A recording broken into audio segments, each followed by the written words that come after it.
Are we going to defeat Barack Obama in 2012? You bet we are. Good morning. This is Dick Morris.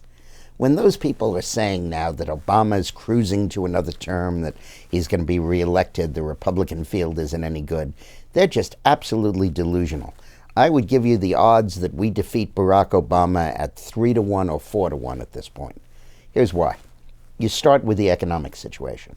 The very factors that are why we want to get rid of Obama is why he's going to lose. Led by a slump in housing prices and a drying up of consumer demand, we're headed into a double-dip recession. We're headed into more serious economic troubles.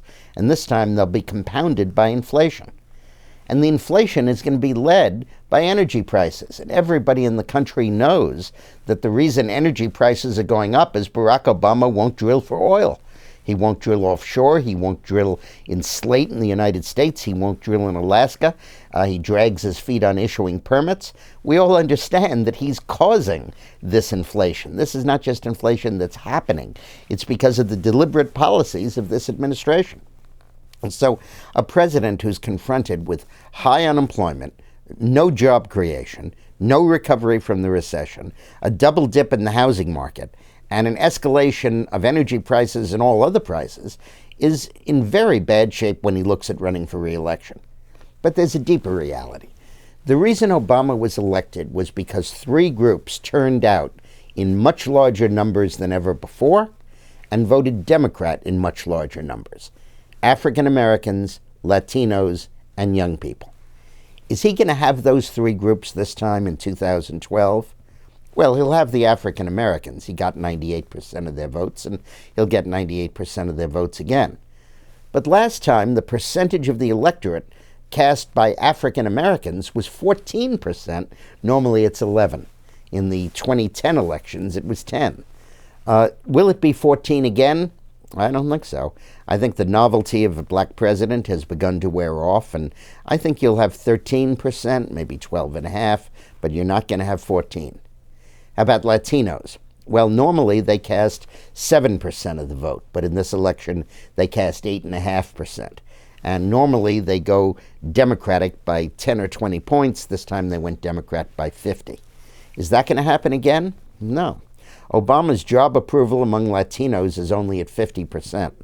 And the dissatisfaction with him for not using his 60-vote majority in the United States Senate for immigration reform is costing him votes in the Latino community.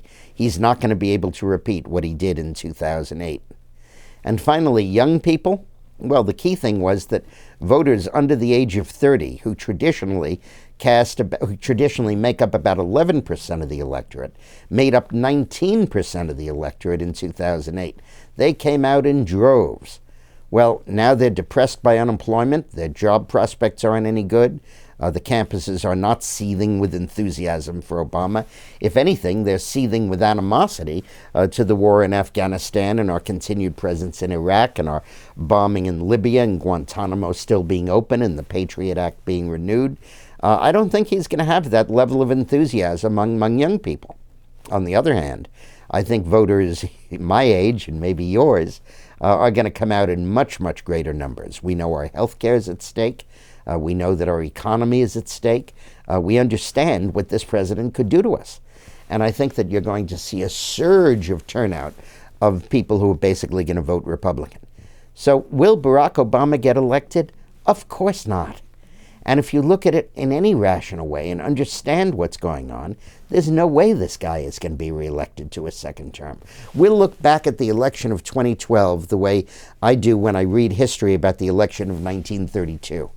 And then you read in 31, everyone was saying, oh, can Roosevelt beat Hoover? I don't know if he can. Well, of course he could, and of course he did. And I believe that we're going to defeat Barack Obama in 2012. So now, have a nice breakfast. Thank you.